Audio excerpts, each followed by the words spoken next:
Hello everyone, am I audible? Yes, sir. Okay, so we will start our live session in just 5 minutes. So we'll just wait for 5 minutes for others to join, and then we will start. Okay.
Okay, so hello everyone.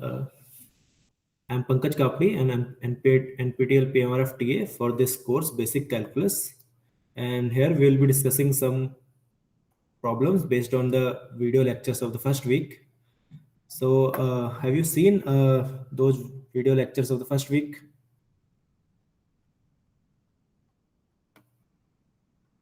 So, has everyone seen those lectures?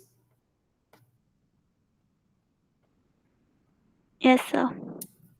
Okay, so what should we do first? Should we do some problems first, or if you people have some doubts, then we can discuss them also, or we can discuss those doubts after the all problems has been solved. So after problem solving, Okay, fine. So let's start with the first problem. So are you able to see this first problem? Yes, sir. yes, sir. Okay, so what does it says? What is given in this problem?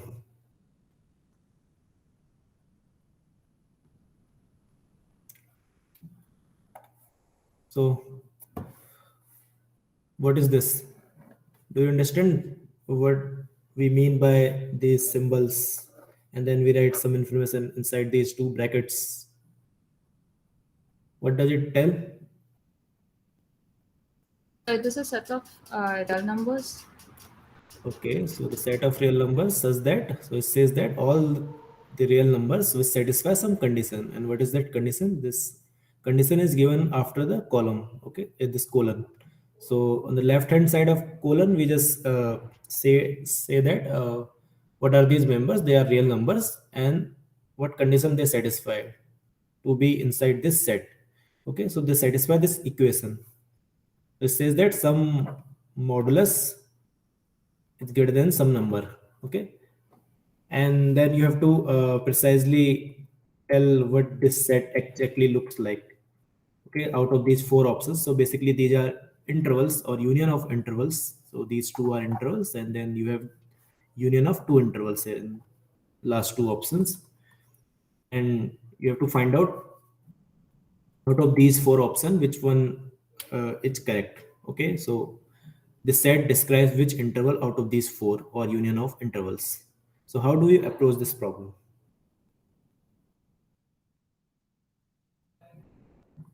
Okay, so anyone, what should we do? This is just like solving some equations, but there is a modulus. That means we should try to remove this modulus, right?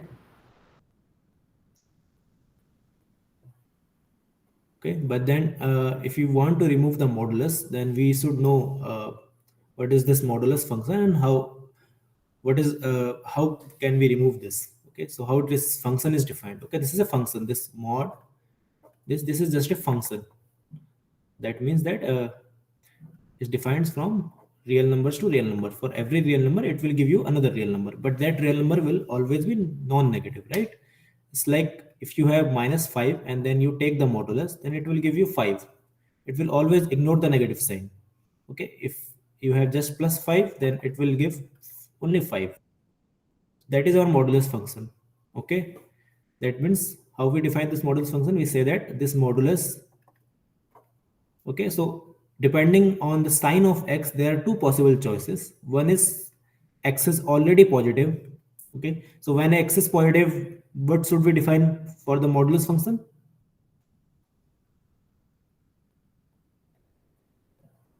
The Someone value is x. can take hint from here. The value is What? x itself. Say again. Okay, it's x. Okay, okay. Then x is 0. Is the 0 doesn't have any sign, so we must define it 0, right? We don't have to do anything here. So when x is 0, is modulus is 0. What will happen when x is negative? Okay, like here, in this case here, what was x or x was -5. Then how we defined this mod x? It came out to be positive, Right. right? It means what we do, we put a minus sign to make it positive because it's already negative. So you put a extra minus sign, it will make it positive, right? Because this x is negative. So, and you want your output to be positive. So you just put an extra minus sign in front of x. This is how this mod function is defined. Okay. And same definition you have to use to find out the in, interval. Which interval is this? Okay, so let's write this equation. So what is the equation? It says that 3 by 5 times x minus 1, it 1, yes, and its modulus is greater than 2 by 5, right? Okay, so what will happen? So two thing will happen if you open this modulus sign. This says that either this this thing is greater than 2 by 5, and depending upon if this particular value inside the modulus is positive or it's negative, right? This is greater than 2 by 5.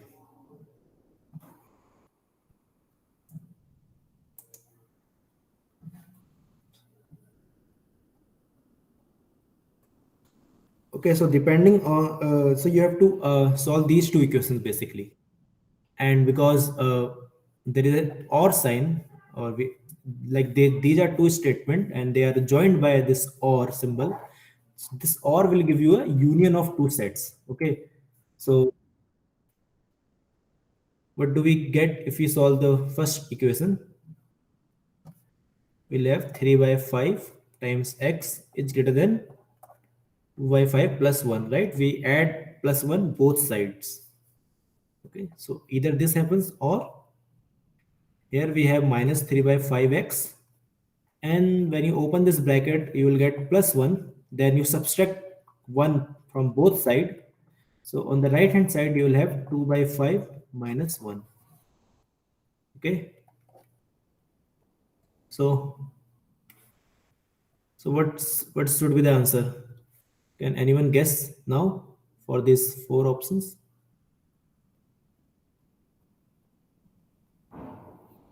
Okay, I have written answer here. That answer is D, the last option. But still, if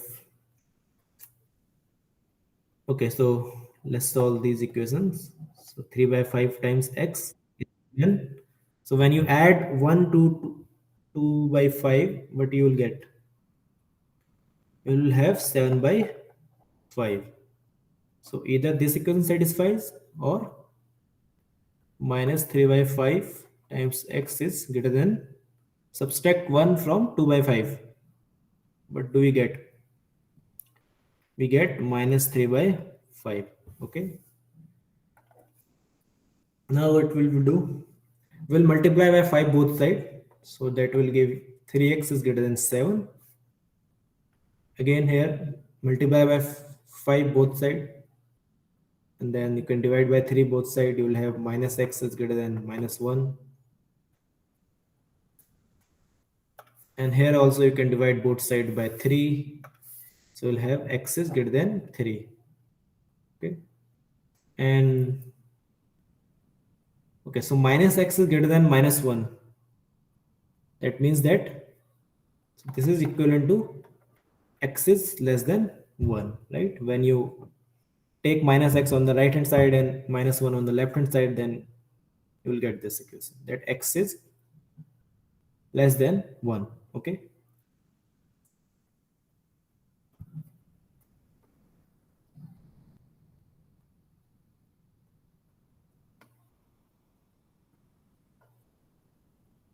okay, so what do we have on the real line? So it says that on the real line the set contains all those real numbers which are either lie on this side because they are greater than 7 by 3, or all the numbers which lie on this left hand side because they are all the numbers which are less than 1, right?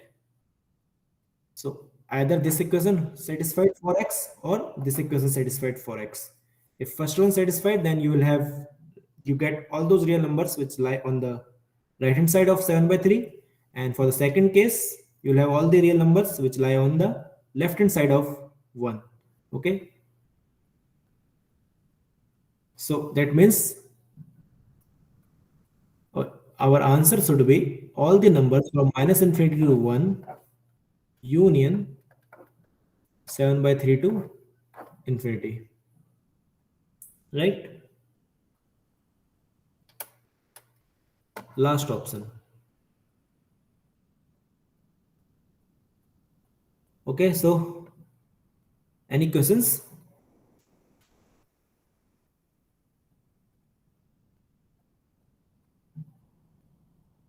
No, sir.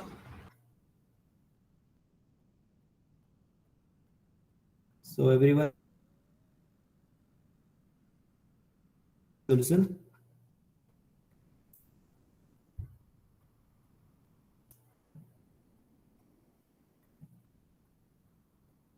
Okay, I'll wait for 1 minute so that everyone gets sure that they understand this solution, and then we'll move to the next problem.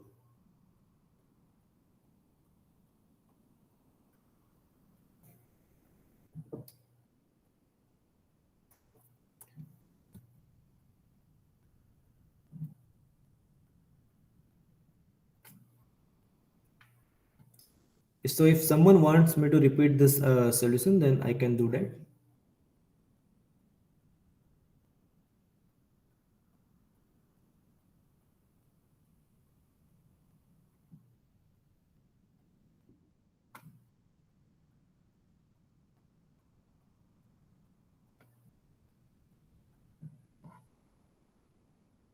So you can directly speak by turning on your mic. Okay, so no need to raise hands. You can speak, Ankush Javade.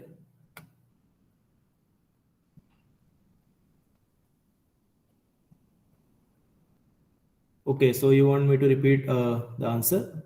Okay, so let's repeat this solution.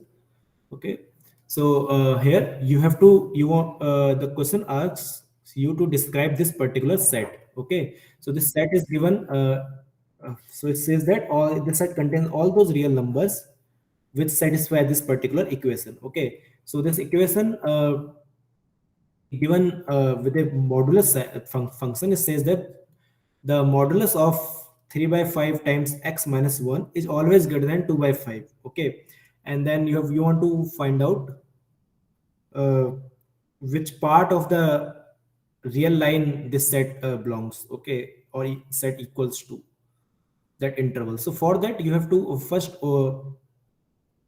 remove this modulus sign, and for that you have to understand what is the modulus function. Okay, so as I have defined previously, the modulus function, this always gives you positive answer. Okay, so whatever expression or whatever number you feed it into this modulus function, it will always give you positive answer. The, the input can be negative, but output will always be positive. Okay, except 0.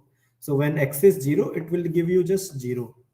But when x is positive, because it always gives you positive, so input is positive, so output must be positive. So same x, no change.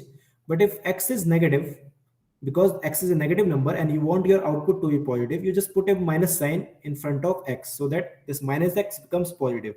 So this is the definition of modulus function.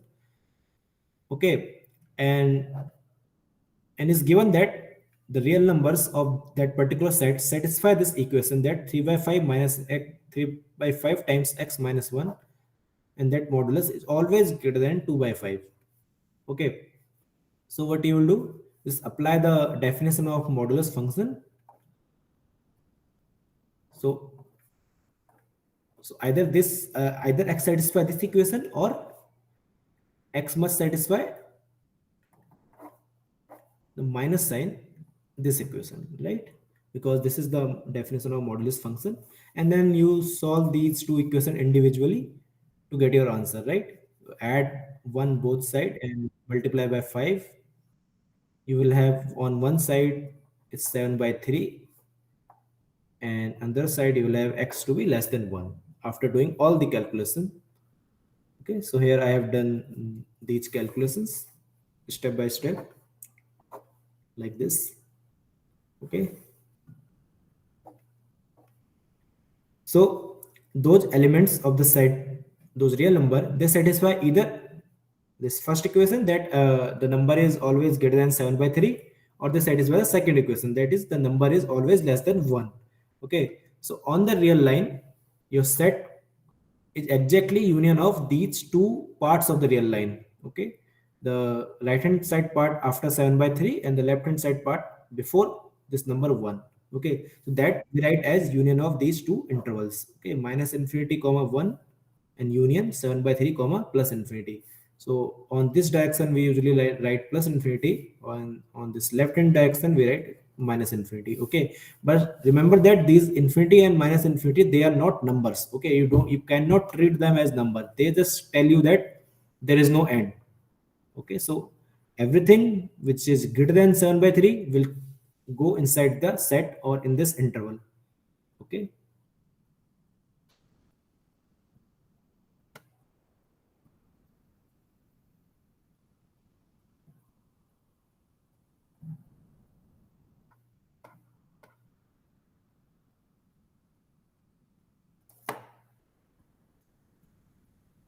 Okay, the YouTube link will be shared later by NPTEL team, as this lecture is, or the problem session is on recording.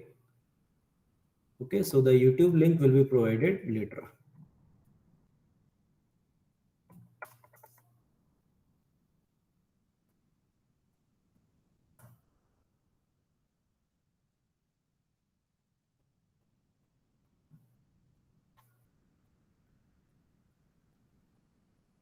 Okay, you can directly unmute yourself and you can speak. So there's no need to raise hands. Okay, so let's move to the next problem now. Okay, again, similar kind of problem.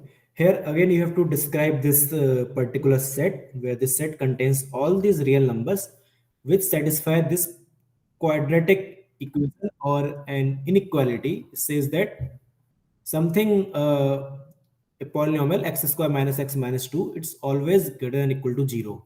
And now you have to describe this again interval or the set. You okay, so what you will do is written that x square minus x minus 2 is greater than equal to 0.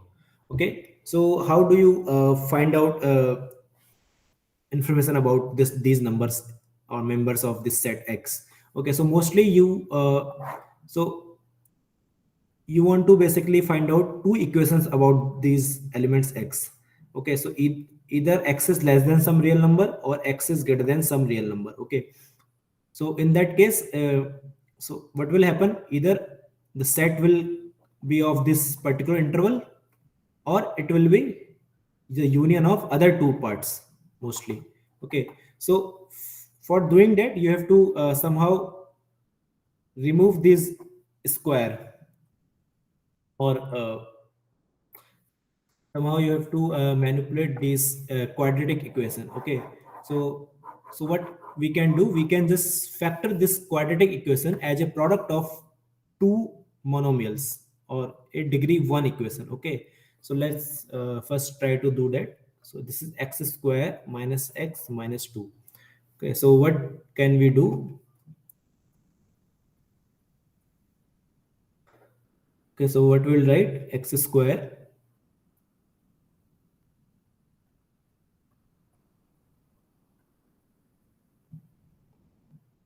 okay, so minus 2x plus x minus 2.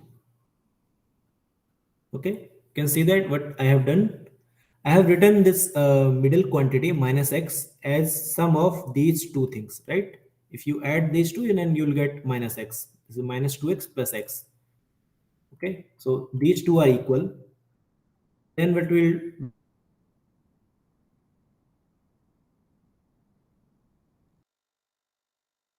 x minus 2. And why we are grouping them? Because here you can see that we can take x common.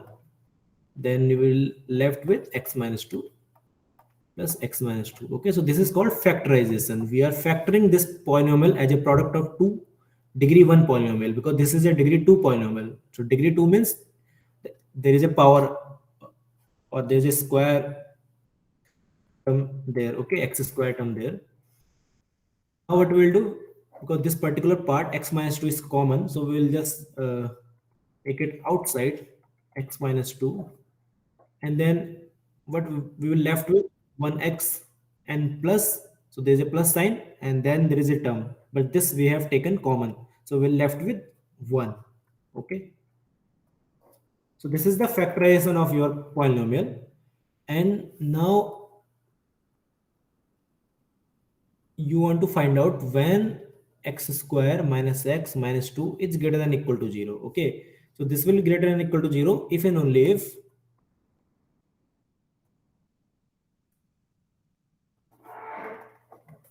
and only if this particular product, because x square minus x minus 2 is equal to this particular product, which is x minus 2 into x plus 1.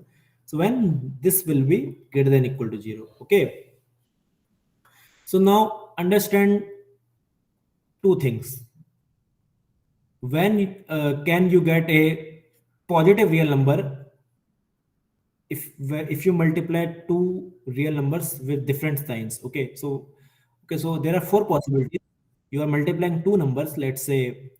So one number is, you call it x and y, and you are multiplying. So this is the product. Okay, so this is the product x into y, and there are four possibilities. So either x will have a positive sign and y will also have a positive sign, or x will have positive sign but y has negative sign, or x has negative sign but y has positive sign, or both have negative sign. Okay, so when you multiply these two numbers, what sign will xy have? If both x and y are positive, so what is the sign of this product xy? Is it positive or negative?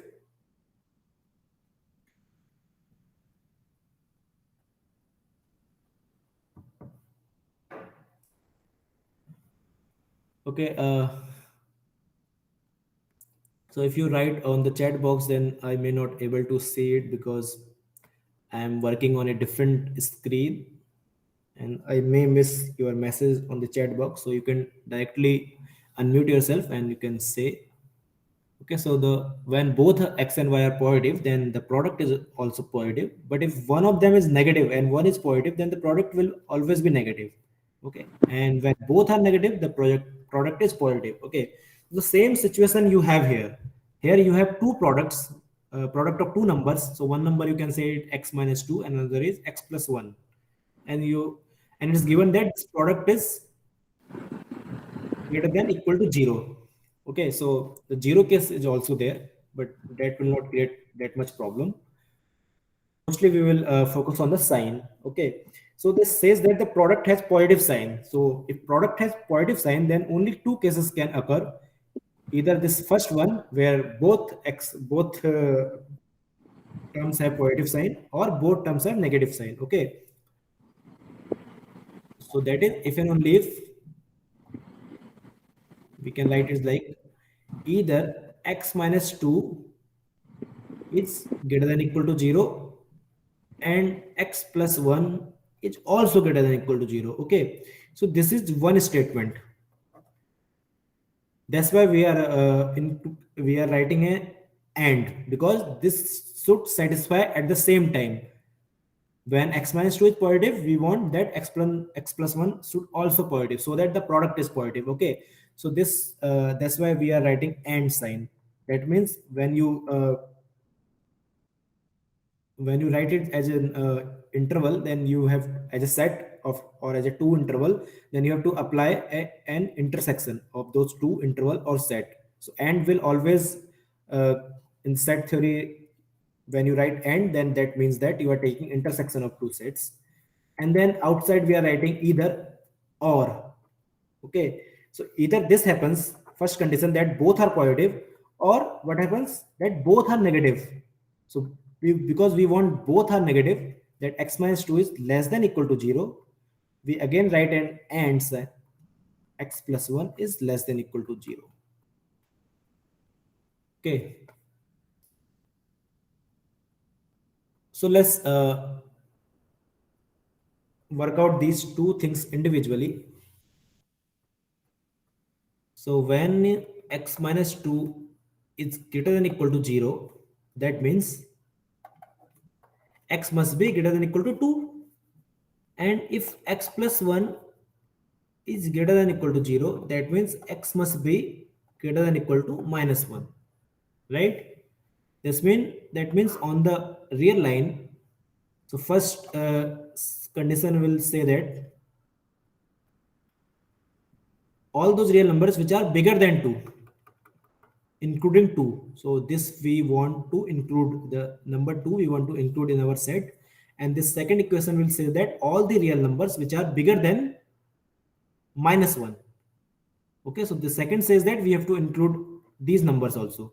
Okay, but note that we have to take an intersection of these two sets. Why? Because we want that both these conditions should satisfy simultaneously, okay, at the same time.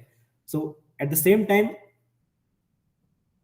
only, so because we want them to set both conditions to satisfy the same time, so we have to take the this particular part of the real line. Okay, so that means the interval from 2 to infinity.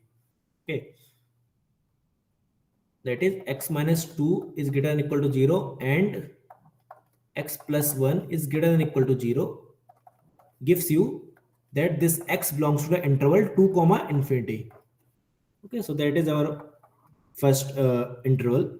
Now we have to work out the second part, that where the both equation are less than equal to 0. So x minus 2 is less than equal to 0, and that will give you x is less than equal to 2. And when x plus 1 is less than equal to 0, this will give you x is less than equal to minus 1. Okay, so here is we have 2, here we have minus 1, and you want to take all those real number which satisfy these two equations simultaneously. Okay, so that means you have to take this particular part of real line, minus infinity to minus 1.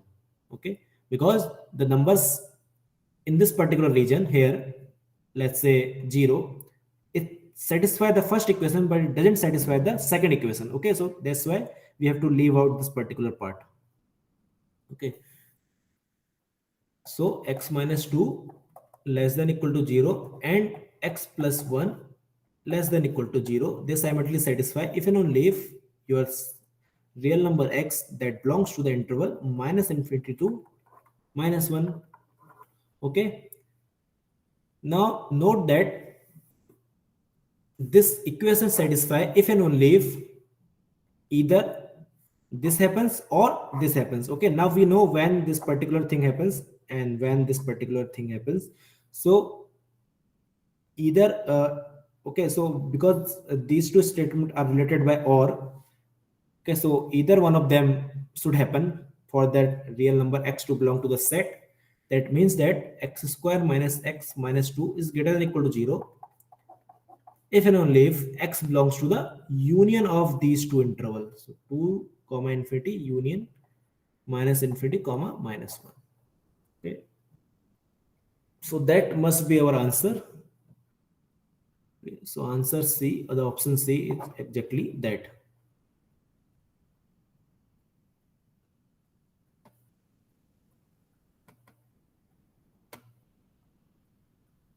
Okay, so any questions?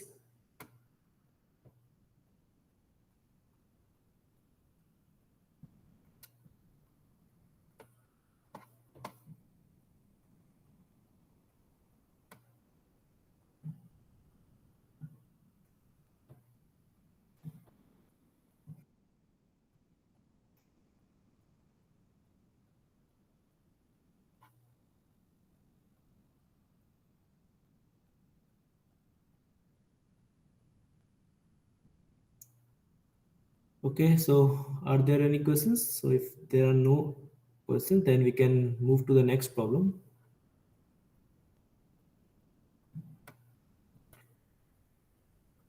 Okay, so let's move to the next problem. I think there are no questions. Okay, so question 3. Any question? Someone?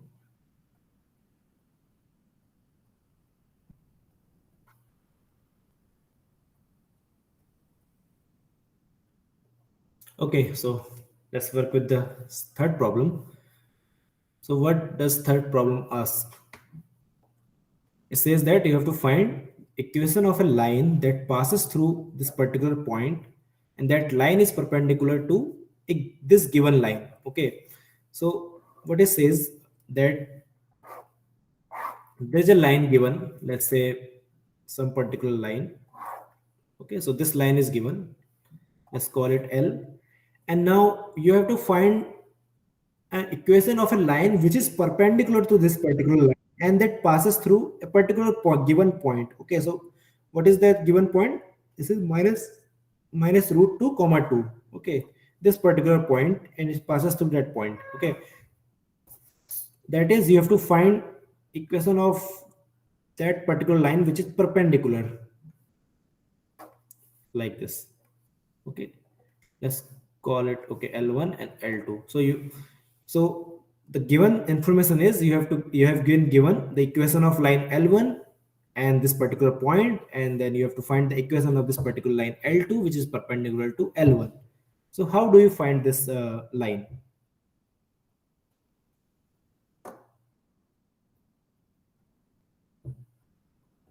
So does anyone know what is the slope of a line? Can we find the slope of L1?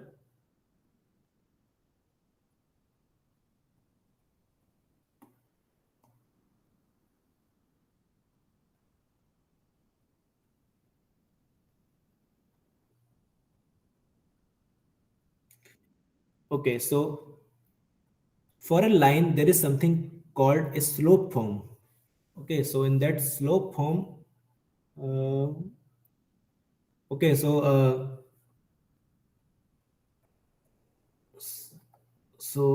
the equation of a line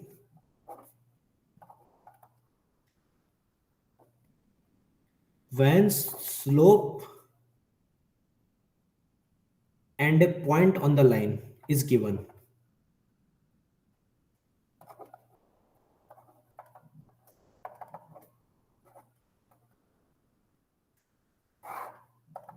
Okay, so how do you find equation of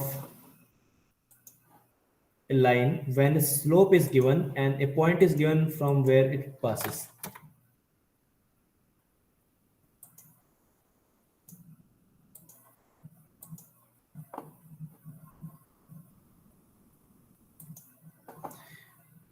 Okay, so let's find out.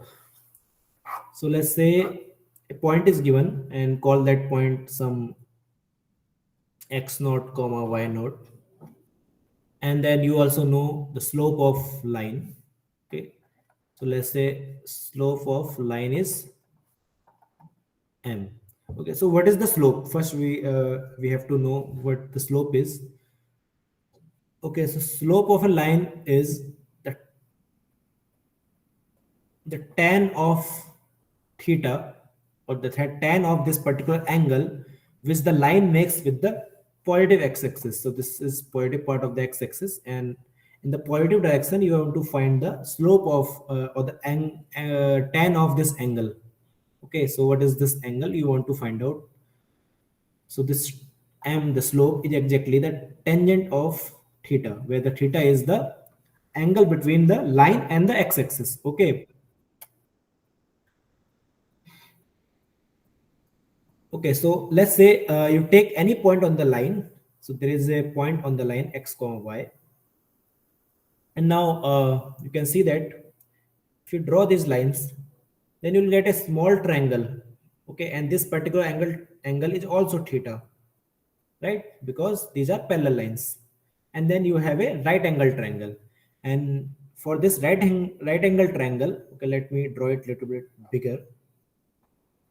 Okay, so let's say this is, we have angle theta, and this point is x naught comma y naught, some given point, and this any arbitrary point on a line, any point x comma y, and the slope m is always equal to the tan theta.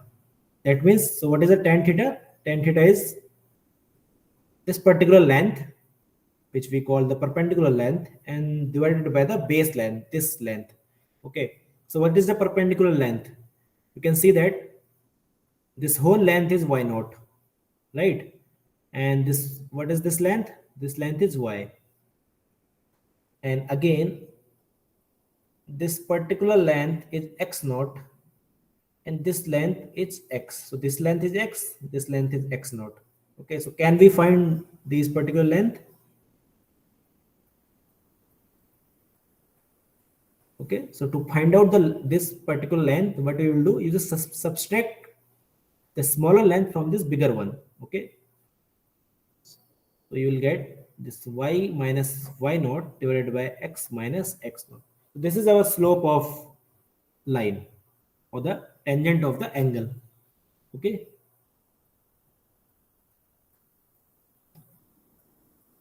okay, so now if the slope is given, this particular m is given, and these points are also given, x naught and y naught, then this particular formula itself give you the equation of the line. Okay, so what is the equation of line? This is y minus y naught equal to m times x minus x naught. Okay, so this is the equation of the line, or the y equal to y naught plus m times x minus x naught. So this is the equation of our line. Let's call it some equation A. But in our example, or in our question, the slope of line is not given, but another line is given which is perpendicular to the our line, which of which equation which we want to find out. We want to find out the equation of L2, but the equation of L1 is given. Okay, so what we will do, we will find the slope of L1, and with the help of slope of L1 we will find out the slope of L2. Okay, and how can we do that? Because it says that if two lines L1 and L2 are perpendicular, then if you let's call ml1 the slope of L1, line L1, and ml2 the slope of line L2, then if you multiply, if you take the product of these two slope, then you will get -1. Okay, this is another result you may have seen in some NCERT textbook, in school,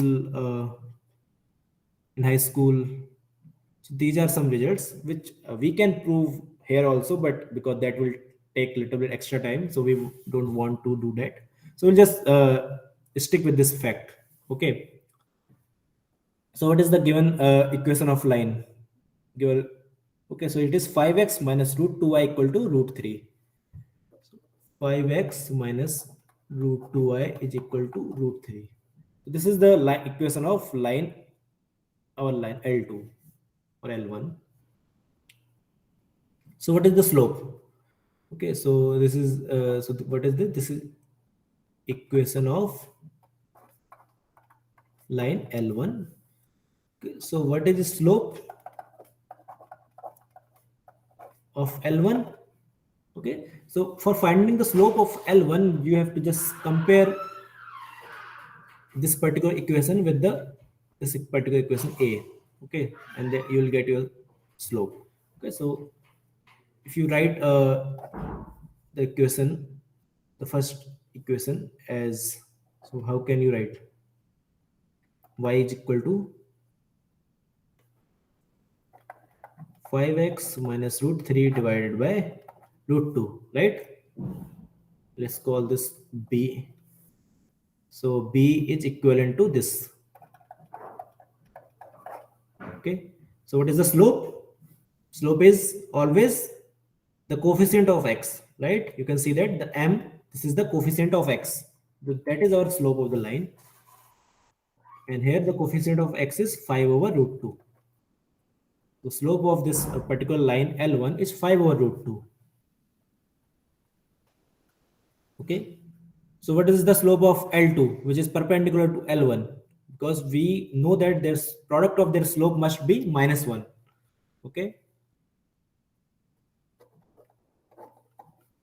so therefore the slope of line L2 must be -1 divided by 5 over root 2, and that turns out to be minus root 2 over 5.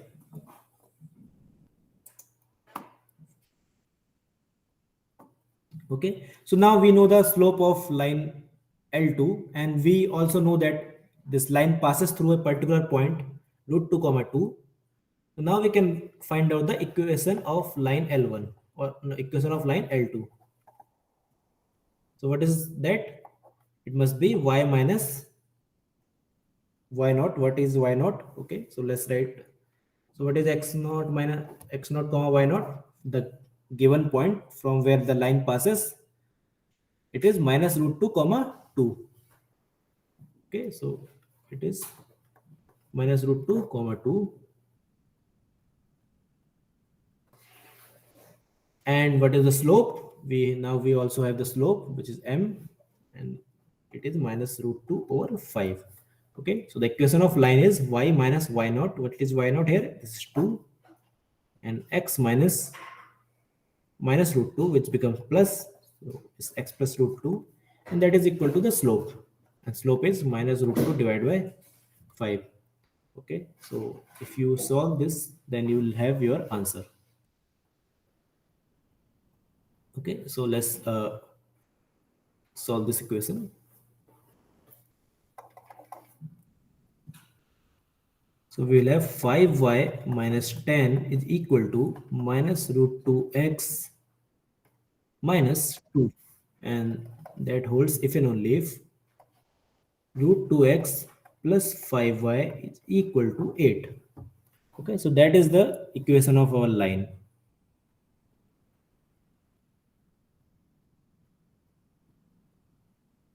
Okay, so if you write minus 8 on the left hand side, then you will have minus 8 is equal to 0. So this is the equation of line. So it doesn't matter where you write these terms, either left hand side or right hand side of the equality, the equation is same. The equation of line is root 2x plus 5y minus 8 is equal to 0. Okay, that means the first option is correct.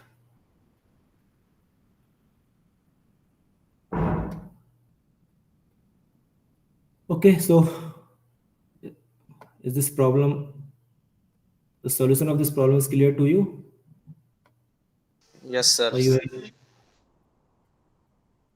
okay, so are there any questions?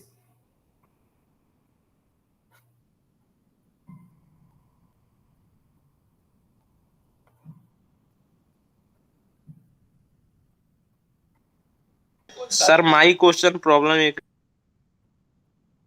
Okay, yeah, what is your question? one minute, sir.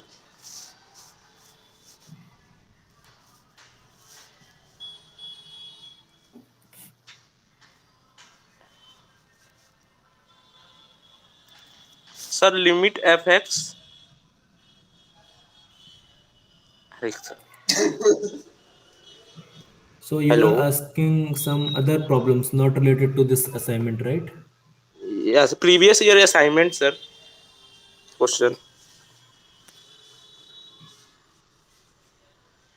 Limit x tend to 0 plus fx is equal to a. Limit x tend to 0 minus fx is equal to b, where a b belongs to r. So find the limit x tend to 0 plus fx x cube minus x is. Okay, let me write it down. So now tell me once again. Limit X tend to x tends to, 0 minus okay, from the left hand side. fx equal to a Okay, this limit is equal to a, g, and limit x tend to 0 plus fx is equal to b. b. So find the where a b belongs to r, sir. Okay, and Find the limit x tend to 0 plus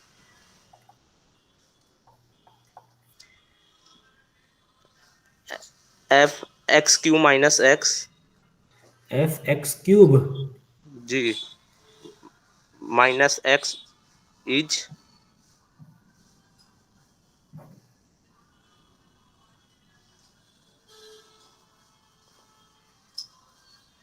So you have to find this limit. G. Okay.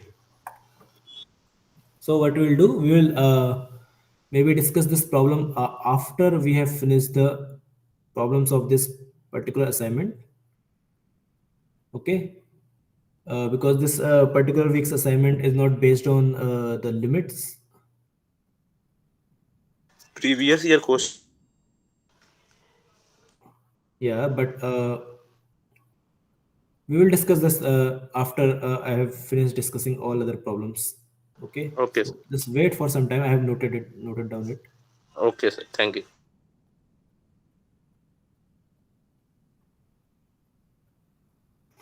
Okay, so now we'll discuss this sixth problem. Okay, and before that we have some other problems. Okay, so these kind of problems you can just draw the graph of the function and then see the symmetry of function about origin or x-axis or y-axis. Okay, so what is the symmetry about x-axis or y-axis? So if you find out that the graph is like this, okay, so this is x-axis and this is y-axis. Okay, you can see that if the graph is like this, okay, so that means on the left hand side of the y-axis on this side and on the right hand side of y-axis the graph looks same. This is called a symmetry about y-axis. Okay, that means if you take a reflection or you if you put a mirror vertically on the y-axis, then you will see the second part of the graph as the reflection of the first part of the graph. Okay, so that is called the symmetry about y-axis. And the same thing is symmetry about x-axis. So what is the symmetry about x-axis? Then you'll have this kind of graph. Okay, and this is actually the graph of the function y equal to x square, and this is the graph of function x equal to y square. Here the symmetry is about x-axis, the same thing, because on the upper region and the lower region the graph is looks same if you put a mirror on the x-axis. Okay, so this is, and then there is this, something called the symmetry about the origin. So symmetry about the origin, for a prototype example you can have this example. Okay.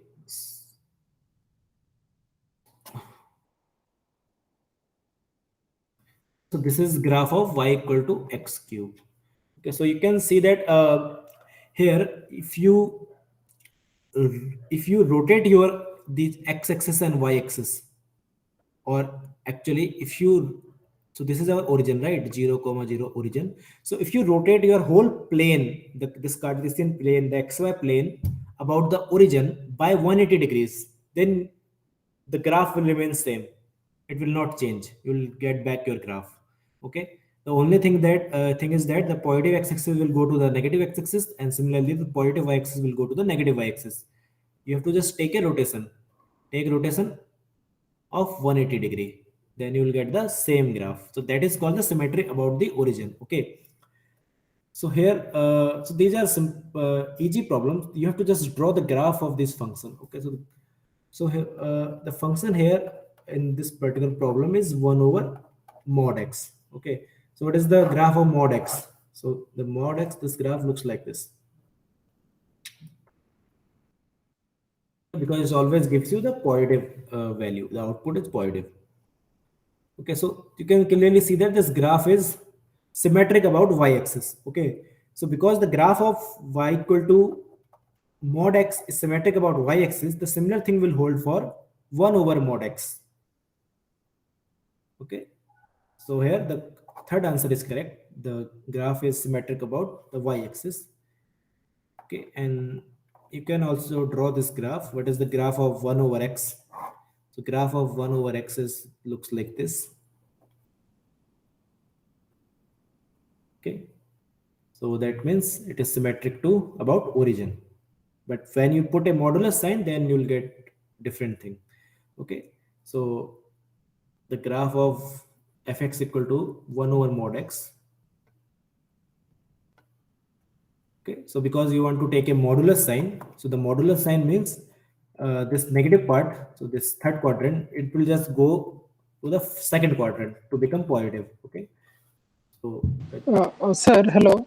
Yes. Sir, graph of mod x and 1 by mod x will be same. No, no, no. So, so this is not, this particular thing is not, this is graph of y equal to mod x, not 1 over mod x. Okay. So the problem is to draw the graph of fx equal to 1 over mod x. So that's I am drawing now. So you can take a hint from these two graphs. Okay, so first thing that y equal to mod x, that is symmetric about y axis. That means that the graph of 1 over mod x should also symmetric about y axis, and that you can see if you draw the graph. So how to draw the graph? You can try to draw the graph of 1 over x, and that looks like this. Now you have to put a modulus sign. That means these negative values should become positive, right? So that turns out to be, that should look like this, something like this, right? Because why? Because if x is positive, then the graph is still 1 over x, so you will have the first quadrant. And when x is negative, the graph is 1 over minus x, which is again positive, but on the second quadrant it will go to the second quadrant. Okay, so this is the graph of 1 over mod x, and that is symmetric about the y axis. Okay, it's fine. Yes, sir, it is fine. Very Okay, much. okay, so let's move to the next problem. So this I have already told you, the graph, this is y equal to 8 times x cube. Okay, so it doesn't matter if you multiply by 8. I have already told you that graph of y equal to x cube is symmetric about the origin. So it's the first answer. Okay, so it will be the same graph, just scaled by 8. Okay, so if you don't write any measurements, it will look like same almost. Again, so y equal to 8x cube. So again, the symmetric about the origin. Okay, so let's move to the next problem. So this is some different kind of problem now. Here you want to you have given a function, and you want to find out its domain and range. Okay. Sir, in the previous question, I Okay, think previous graph will be question. more inclined towards y. Yeah, in this graph, sir. Yeah, so you can It should be actually, more inclined towards y, na? it doesn't matter because I have not written where is 1, where is 2, right? Yes, sir. Okay, it is correct. Okay, that's why. Okay, so it doesn't matter.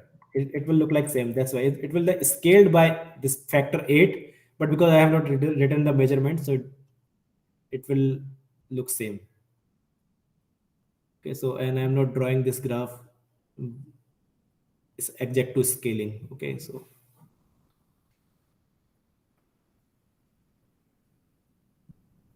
okay, let's move to this problem where a function is given. This is y equal to 1 over under root 4 minus x square. Okay, so what is this function?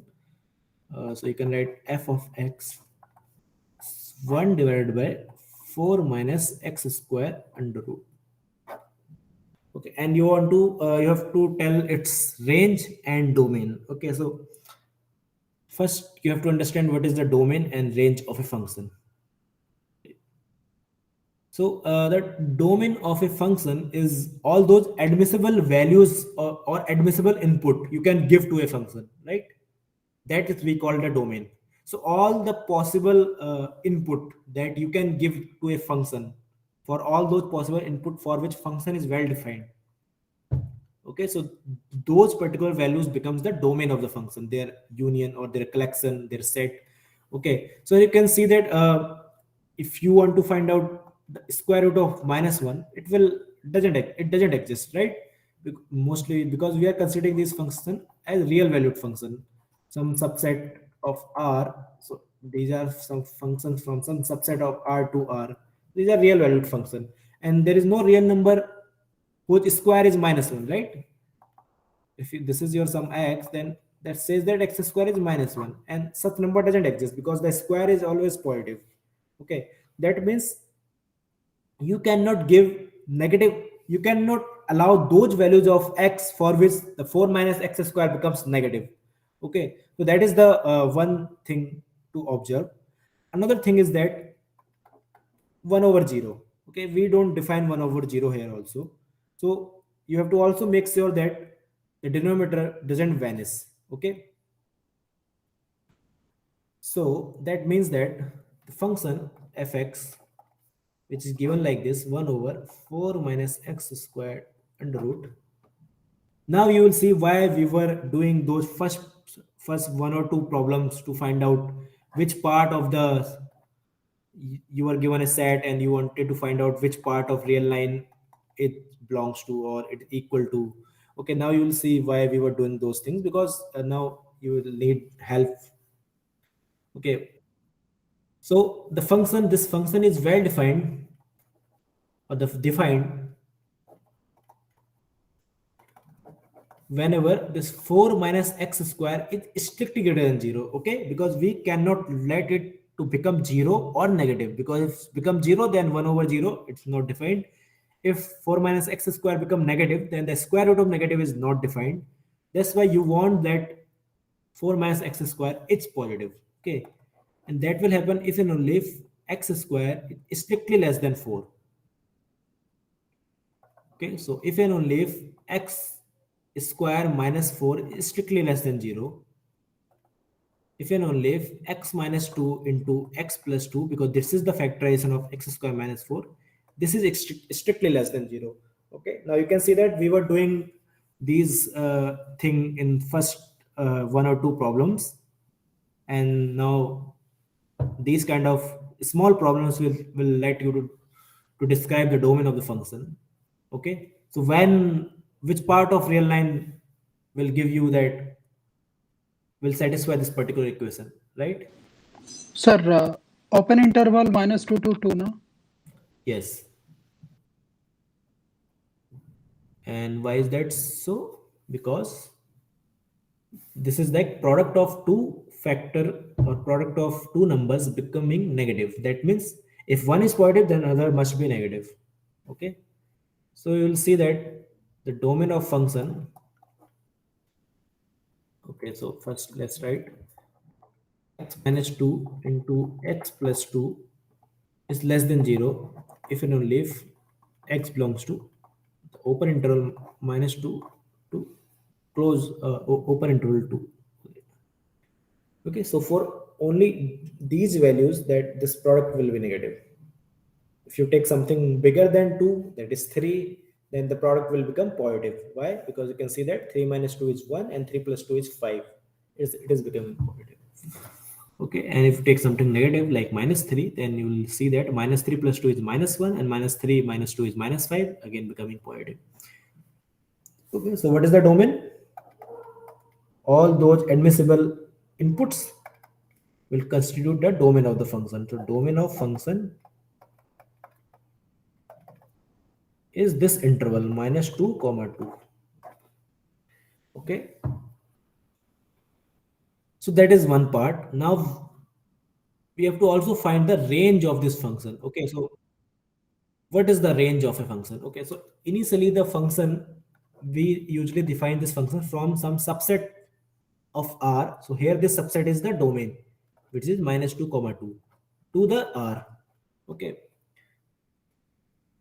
but it happens that so you can see that here you have the domain, which is minus 2 to 2, and then you have codomain. Okay, so this particular set is called codomain, and here we have domain.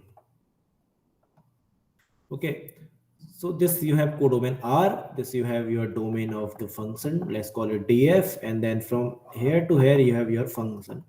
Okay, so it may happens that the output of this function is not entire real line, or it may not be the entire codomain. Okay, so the range of the function is those particular values of the codomain which are output of your function. Okay, you collect all the outputs of function, and those collection or that particular set, we call it the range of the function. Okay, so output may not be everything, it may be some part of the interval, maybe a bounded part or some unbounded part. Unbounded means it will go up to plus infinity or minus infinity. Okay, so that may happen. Okay, so whatever the collection of output, that we'll call the range. Okay, so let's find out what output it can give you. You can see that the domain of function is just a small interval. So what is the domain? This particular interval. And what is our function? It is 1 over 4 minus x square under root. Okay, so let's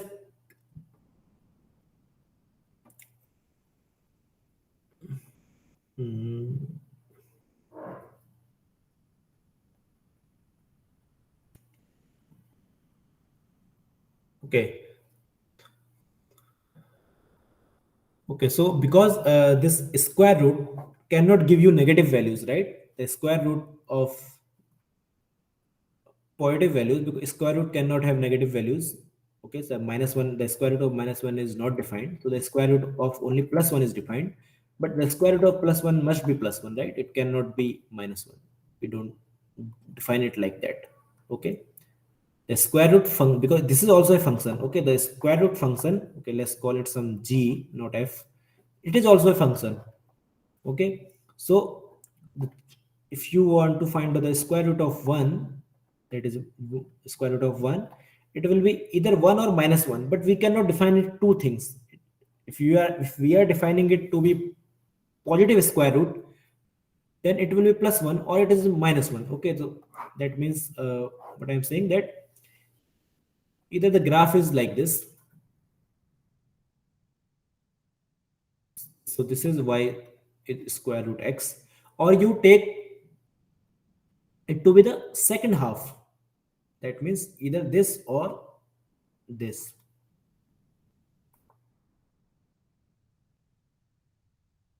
Like this. So okay, so this is the graph of y equal to minus root x. Okay, so you are allowed to either choose the positive square root or negative square root, but not both. Okay, so square root function always gives either positive or negative thing, and you have to stick to only one function. So this is a this is another one function, this is another function. Okay, so they are two different functions. One is positive square root function, one is negative square root function. You can call it g1x as square root x, and then you will have g2 of x is minus square root x. Okay, so these are two different functions. Okay, so here we assume that this square root is a positive square root function, otherwise there must be some negative sign, and that is not given here. So we'll assume that it's a positive square root function. Okay, so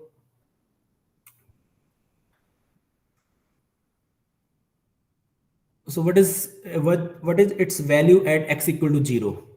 Okay, so because you can see that these kind of reciprocals, 1 over x kind of things, when you increase your value of x, the output decreases, right? You can see that Yes, sir.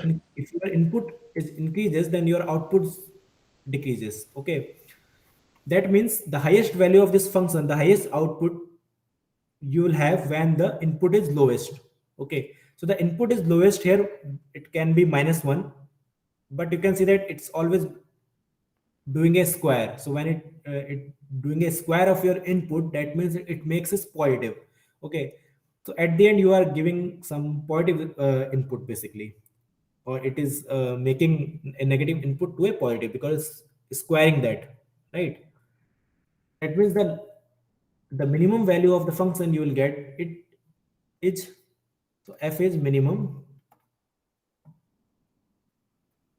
at x is 0. Okay, so that you have to analyze by putting some values like 0, 1, minus 1, and you have to check its behavior, how the function is behaving. Okay, and what is f of 0? It is 1 over 2. And you can see that if you go towards 2, right, if you approach towards 2, then the function becomes infinite. Why? Because if you put x equal to 2, then x square is 4, then you'll have 1 over 0 situation, and that is infinite. We define it to be like it's a very large number. We say that it's a very large number, we don't know what. Okay, So as you approach towards 2, input approach towards 2, your output approach towards infinity. And if you approach towards minus 2, your output still approaches to infinity, right? Because it's a positive function. So that means what is the range?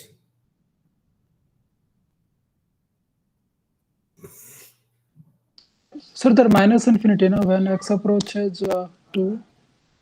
No, when x approaches minus 2 or x approaches plus 2, the function, the output will always approach to plus infinity because it's finally making a square, right? Even if input is negative, then the function has a square there. So it will give you positive values. 1 over 4 minus x square under root, right? It will give always positive values. So the output still approaches to plus infinity. So what is the range of this function? So range Sir, of f, 0 half to infinity. yes. So half is closed. Why half is closed? Because the 0 is there inside the domain. Therefore, the half is there inside range. This is the range of the function. Okay, so what is the correct option?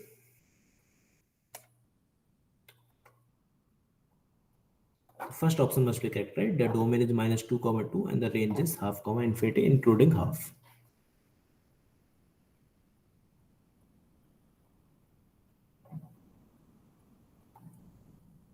Okay, so let's work with seventh example. Okay, so this problem just related to the taking composition of two functions. So what is the composition? That means when you apply two functions simultaneously. Okay, so you give an input, then one function will give you the output.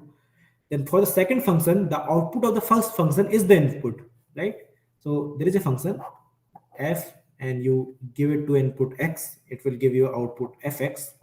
Then there is another function, let's call it g, to which you give your input f of x and then your output is g of f of x. This is we call a composite function or composition, right? You apply two functions simultaneously. So this particular function where you apply, first you apply f, then you apply g to x. This we call it composition. Okay. And various functions are given to you. So one is fx is x plus 3, gx is 3 times x, hx is x cube, and gx is under root x. And you want to and out of these four options you have to choose that particular option, so that if you take composition of these four function in that particular order, then you will arrive finally at this particular function. Okay, you can see that it's a composite function. Why is a composite function? How can you break it?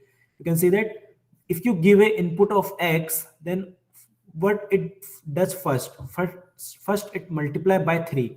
Okay, so it makes if input is your x, then output is your 3 times x, so it give you 3x. Okay, then if you give 3x as your input, then it will add 9 to it. Okay, so now add 9. Now if you give input 3x plus 9, then it will take its cube, then you will get 3x plus 9 cube, right? And if you give your input at 3x plus 9 cube, then you will have a square root. Okay, so the output is finally the square root of 3x plus 9 cube. That means what happened? You applied first the function which takes input x and gives output 3x. And what is that function? That is gx. First you are applying g, then you are adding plus 9 and okay, so okay, so there is no function which is adding plus 9. So what is happening? First you are adding 3, then you are multiplying by 3. That's why you get in 9. Okay, so what is happening? You start with x, then you will get x plus 3, and then you multiply by 3. Okay, so if you multiply by 3, then you will get 3x plus 9.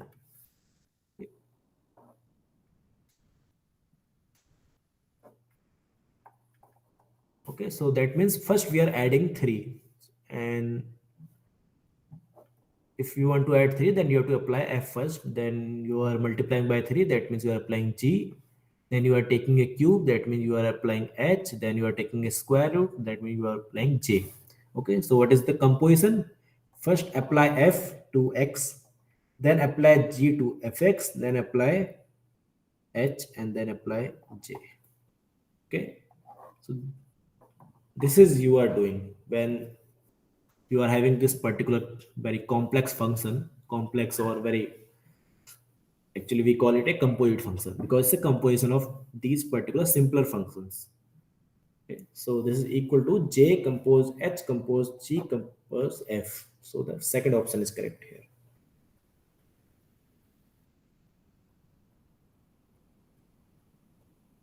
Okay, so should I move to the next problem?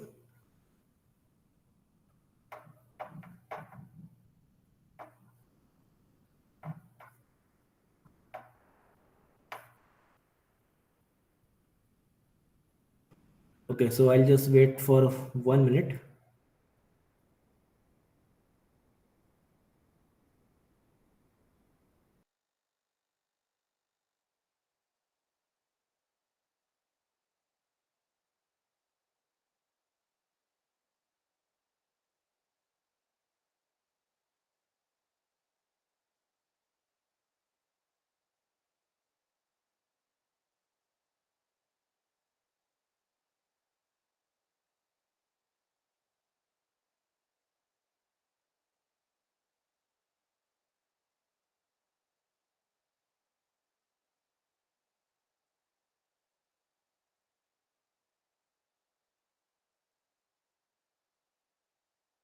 Okay, let's move to the next problem now.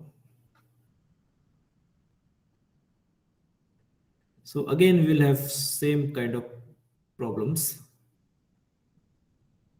Okay, so what I'll do, I'll solve these problems one by one, and if you have any doubt, then you can interrupt me and ask your doubt. Okay, so you have seen all these kind of problems before also. So, so we have to describe this set, and it says that the set contains all those real numbers for which the modulus of x plus 1 is equal to 7. Okay, so what we will do, we'll first open the modulus. So if you open the modulus, you will get either x plus 1 is equal to 7 or x plus 1 with a negative sign equal to 7. Okay, because that is the definition of modulus function. If you solve the first equation, then you will have x is either 6 or minus x is equal to 8, right? Or x is 6 or x is minus 8. That means if this is your set S, that means your set contains only two numbers. There are one number is 6, another number is 8, right? So this option C is correct.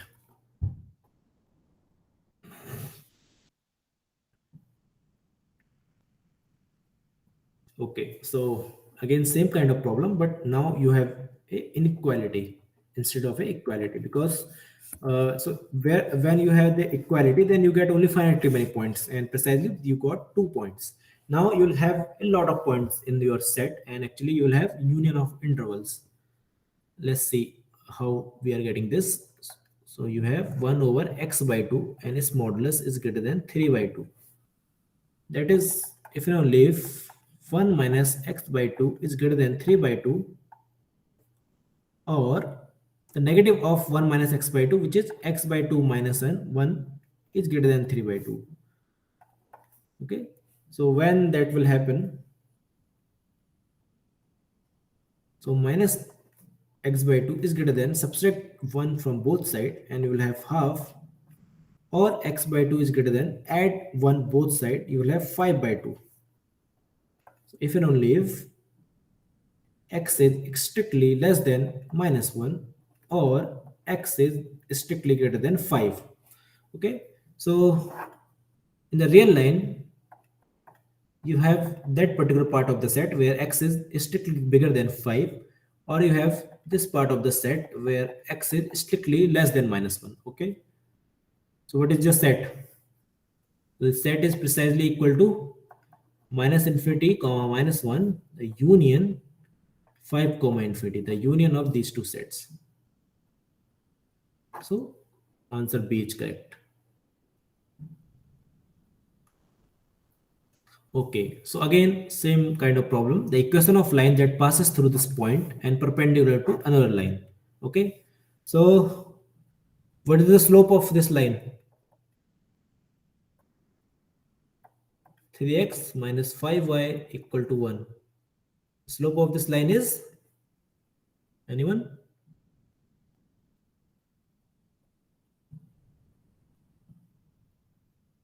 So this slope is 3 by 5. Okay, so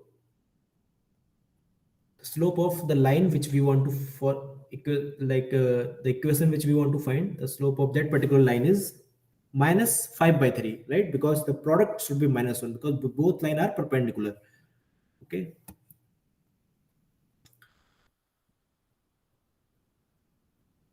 okay, so the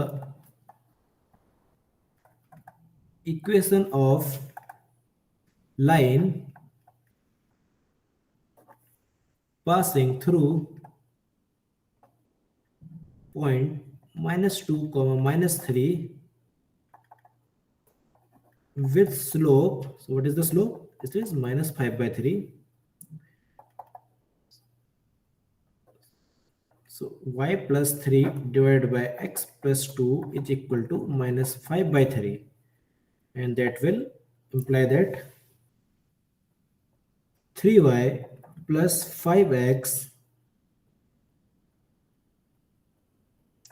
plus 19 is equal to 0. Okay, so if you cross multiply by 3 and minus 5 on the both side, then you will get this equation after little bit manipulation. Okay, so that means the first option is correct. The equation of line which we want to find out is 3y plus 5x plus 19 is equal to 0.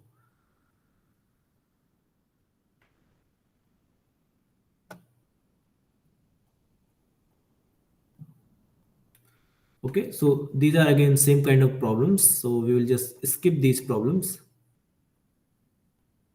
Here you have to draw this graph of these particular equations and find out about which axis or origin it is symmetric or not. Okay, so what is the graph of y equal to x power 1/5? Okay, so Sir, y recent, power 5 equal to x. yes, this is y to a 5 equal to x, or y is x bar 1/5. So we have seen the graph of y power y equal to square root x, which is x power half. That is the graph of y equal to x power half. Okay, but if you allow odd values, that is y equal to x cube power 1/3 or 1/5, then you will get the same kind of graph, but on the negative side also, right? Because cube root of a negative value is well defined. Okay, so same kind of graph is for y equal to 1 by 5. Okay, so I can show you these graphs if you want. Let's Okay, let's draw these graphs somewhere.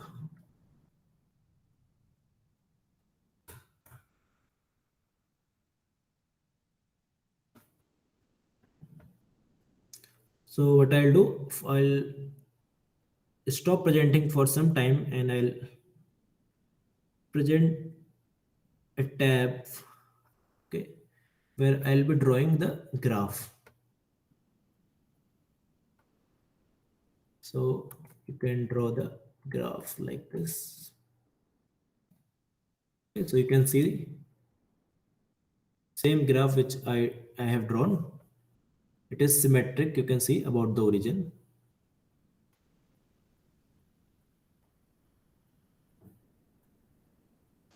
Sir, one question, sir. Sir, this Yes. Desmos application we can get in website like this. Desmos Yes. application you are using now.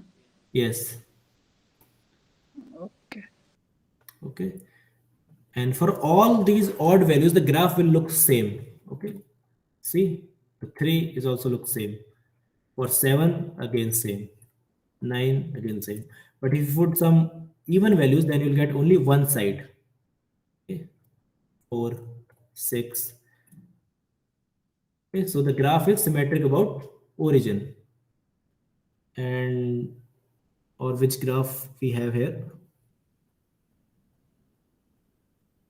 We have x to the power 2/5. Okay.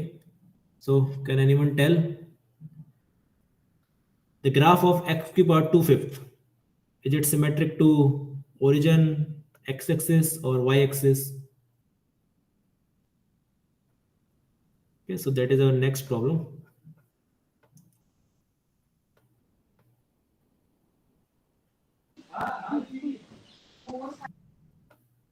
Okay, someone said that it's symmetric about origin. And so why do you think that the y equal to x to the Sir, power symmetric 2/5? about y-axis, na? Yes, it will be symmetric about y-axis, not origin. Why? Because this is just square of x to the power 1 by 5, right? So the graph of x to the power 1 by 5, you had like this, something like this, right?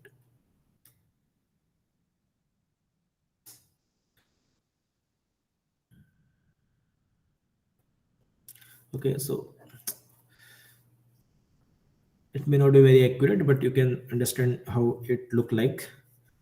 And then you are squaring. So if you square, then the negative things, so you can see that these values, if you take x equal to something negative, so you can, let's call it -2, then you will have something negative on the y-axis also, right? But you are squaring when you want to draw the graph of x to the power 2 by 5. That means you are squaring x power 1/5. Okay, so this part in the lower region or the third quadrant will go into the second quadrant, so it will become something like that.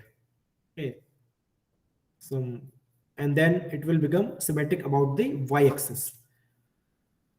Okay, so let's see this graph in Desmos.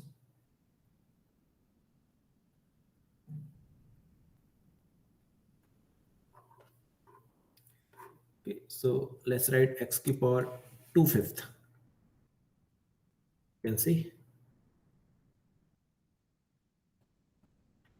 so the same thing, which the same part of the graph x power 1 by 5, which was there in the third quadrant, now it came in the second quadrant, because if you take the square, then negative values will become positive.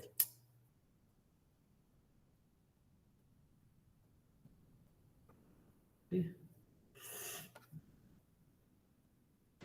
Sir, when do we say the graph is symmetry about origin and symmetry about y-axis? Okay, so symmetric about origin means if you rotate the graph by 180 degree, then you will get the same thing. It will not change. It looks like the same. Okay. And in Like, case of y-axis, it will be. okay, so y-axis we have just seen, right? That means if you put a mirror on the y-axis, then the one part of the like left hand part of the graph is just the reflection of the right hand part of the graph, right? That then we say that it is symmetric about y-axis. Okay, so that I already explained previously also. So these are prototype examples. One is this. This is y equal to x square.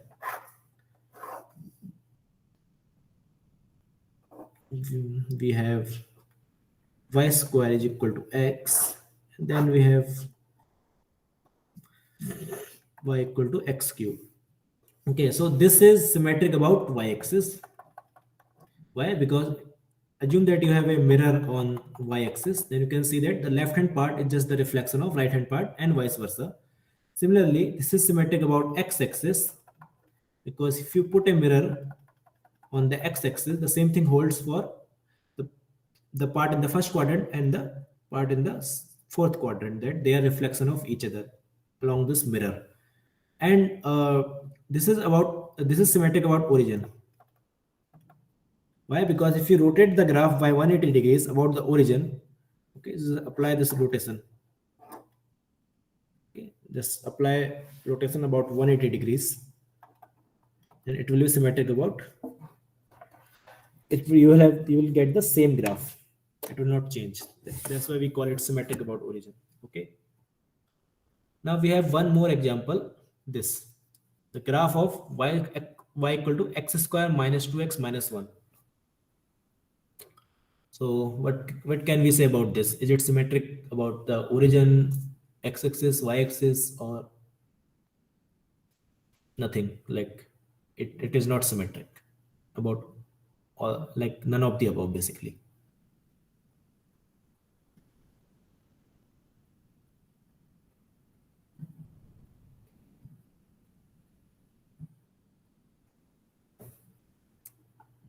So what is y? It is x square minus 2x plus 1. You can write it like this also. So the graph of y equal to x square is like this, something, and is symmetric about y-axis. And then you have an equation of line which is y equal to 2x plus 1. And how does it look like? Its slope is 2 and it passes through the point 0 comma 1. So where is, we have 0 comma 1, so this is our 0 comma 1. So line with the slope 0 comma 1 like this, and you are and the finally this function is just the subtraction of these two graphs or these two functions, right? X square minus 2x plus 1. So if you subtract 2x plus 1 from minus x square, this parabola, it will shift from the x-axis, right? Because initially is at x equal to 0, in the graph of y equal to x square, at x equal to 0 you will have y equal to 0, right? The origin is there. But if you put x equal to 0 now in this equation, then what you will have? You have minus 1. So at x equal to 0, you have y is minus 1. Okay, so this is minus 1 comma 0. And if you put x equal to something, let's say 1, then if you put x equal to, then you will get 0. So okay, so x equal to 1, then you will have 0. So this graph passes through these 2 points, and like this you can find out several points, 5-10 points, and you can join those points to get the graph. Okay, so let me show you the graph x square minus 2x minus 1.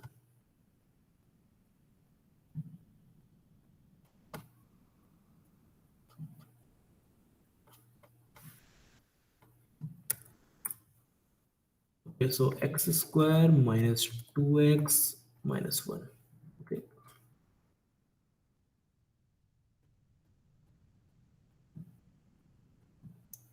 Okay, so I think I made some mistake there. At x equal to 1, the function takes value minus 2. So that is the lowest point. So I told that at x equal to 1, it is taking 0.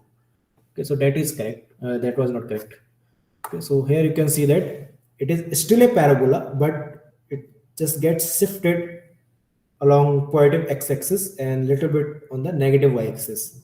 So now its lowest point is at 1 comma minus 2, right? So this graph is not symmetric to either x-axis or y-axis or origin. Okay, but it is still symmetric to a different line. Okay, so note that these x-axis and y-axis, they are lines, right? And we are saying that the graphs are symmetric to those two lines, which are x-axis and y-axis. Now this graph is not symmetric to those axes, but it is still symmetric to some other line. So can you tell which line is it symmetric to? Okay, so this y is equal to x square minus 2x minus 1. So it is like that. So at 1 is taking value minus 2, and at 0 it's taking minus 1, and this is again still a parabola. Okay, so it's still a parabola. Now it is symmetric to this particular line. So some line which is perpendicular to x-axis and passes through its lowest point, right? The same thing was happening with this parabola also, right? This y-axis is just perpendicular to x-axis and passes through its lowest point, and its lowest point was 0 comma 0. Here what is the lowest point? It is 1 comma minus 2. So you can take a line which is perpendicular to x-axis and just it passes through 1 comma minus 2, and that particular line, it is symmetric about this line, and this line is exactly x equal to 1. So the graph is still symmetric to about the line x equal to 1, but not with x equal to 0. Okay. So out of these three options, so none of these options are correct. Sir, this 1 comma minus 2, how did you come this lowest point?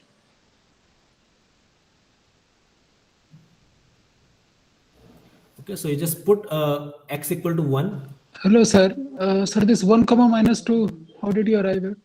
Yeah, I'm saying that just put x equal to 1. So if you add x equal to 1, just solve this equation, then what is y? It's 1 square minus 2 times 1 minus 1. So 1 minus 2 minus 1, then you'll have minus 2, right?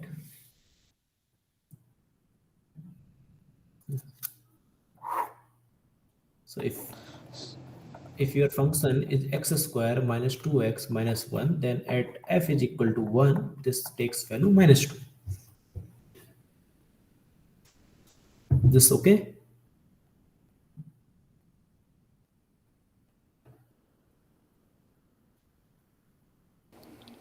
Yes, sir. Yeah. Fine. Yes. Okay, so okay, let's move to this next problem. So I think after that we will be done, finish with this assignment. Okay, so here you have to, again the same thing, you want to find both the composition. So one function is this, fx is mod x and gx is under root x minus 1, and you have to find out f composition g and g composition f. Okay, okay, so tell me what should be the correct option here. What is f composition g? So just let's calculate is f composition g of x. So by definition this is f of gx. Okay, so you apply g on x, and that is the input for f. So what is gx? It is x minus 1 under root, right? Now you have to just put a mod. What this function does, f just takes the modulus of this function, or the absolute value. So that means it is x minus 1 under root, right? But the square root is always positive. The square root function is always positive, so there is no need to put a modulus sign in front of a square root function. So this is just equal to mod of x minus 1. Okay, now what is g composition f?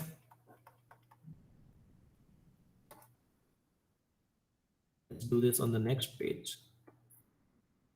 So g composition f of x, that is g of f of x. So what is f of x? This is mod x. And now we want to apply g, which is just square root of modulus of x minus 1. Okay. Sir, my question limit for previous Yes, question. yes. We will discuss this after this last problem.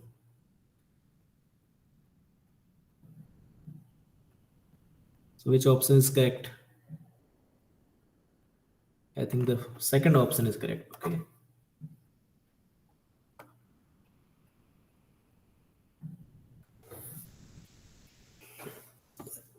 So in the next week, we will be discussing mostly those problems related to limits of the functions. Okay, but that particular problem, let me see it now. And if there are any doubts and problems with this assignment, then please let me know now. Let me think about that particular limit question.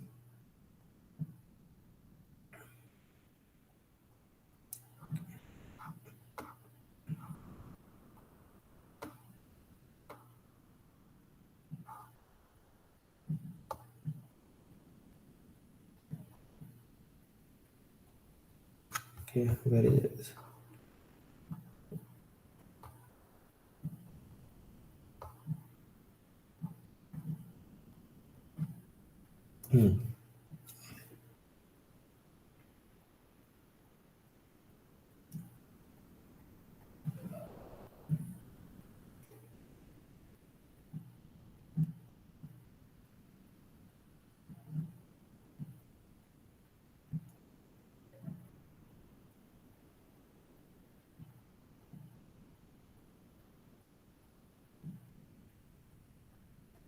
So what is this answer?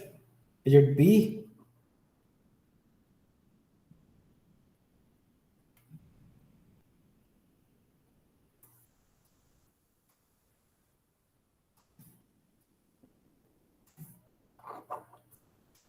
So is this question is from this year's assignment?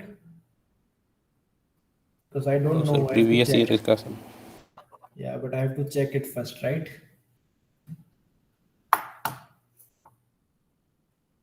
So how do you get these previous year assignment problems? Yes, sir. Because because student, they don't have access to previous year's assignment, right? So how did you get these previous year questions? 21 assignment 2021 Okay, sir. so you attended that course last year also. 21. Assignment 3 sir. Oh, this is from assignment third. Yes. Okay.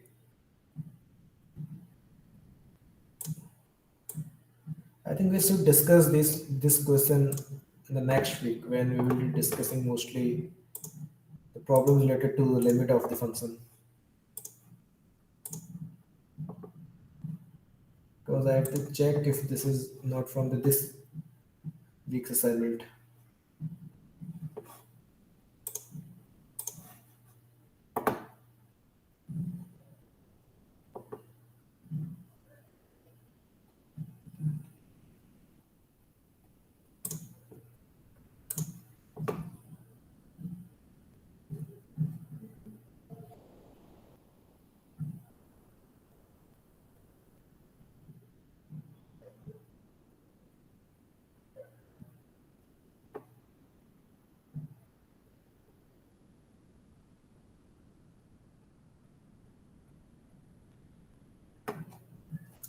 I think in this year's assignment, the same kind of problem is there. So I think I should not discuss it.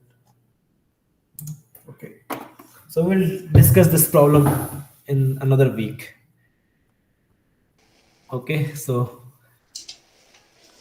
Okay sir. because in this week's assignment, the same problem is there. I don't know. I'm not able to write it. Okay. So so what problem we have in this week is under the same condition you want to find out this limit. Okay. Yes sir. And both the problems are actually same. So that's why I'll not discuss it now. So we'll discuss it the next week. Okay. So when the submission date of that particular assignment is over, then we will discuss problems. Okay sir. Or Thank you. or we may discuss it the next week when I will be discussing mostly limit related problems, because on that particular week it is not a Basic problem. concept sir. Basic Hmm? concepts. Yes. What about basic concept? limits question. Yeah, we will discuss all those things, properties of limit, and some examples. How do we find? Then we'll discuss all the doubts. Okay.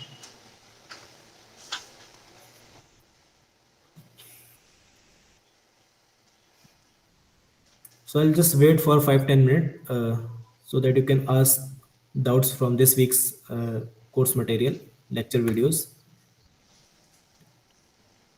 and then we will just finish this live session. Okay. So if anyone doesn't have any question, then they can leave also because it is mostly over.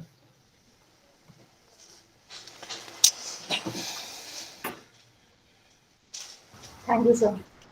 Okay.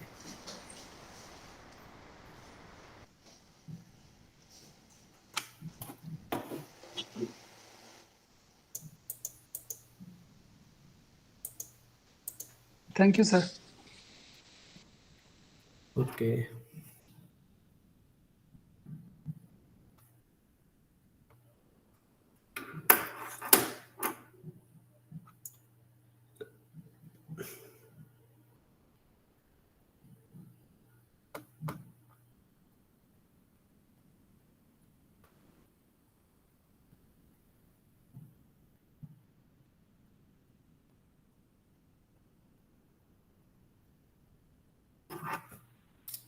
Sir, I have a doubt in question number 6. Okay.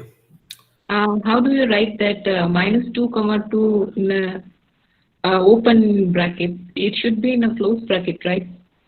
No. If you put -2 or +2, then in the denominator you will get 0, right? It's 4 minus x square. So if x is 2, then you will get 4 minus 4, which is 0. So 2 and Yeah. -2 should not be there inside the domain because 1 over 0 is not defined. Okay. Okay, sir. Thank you. Yes. Okay.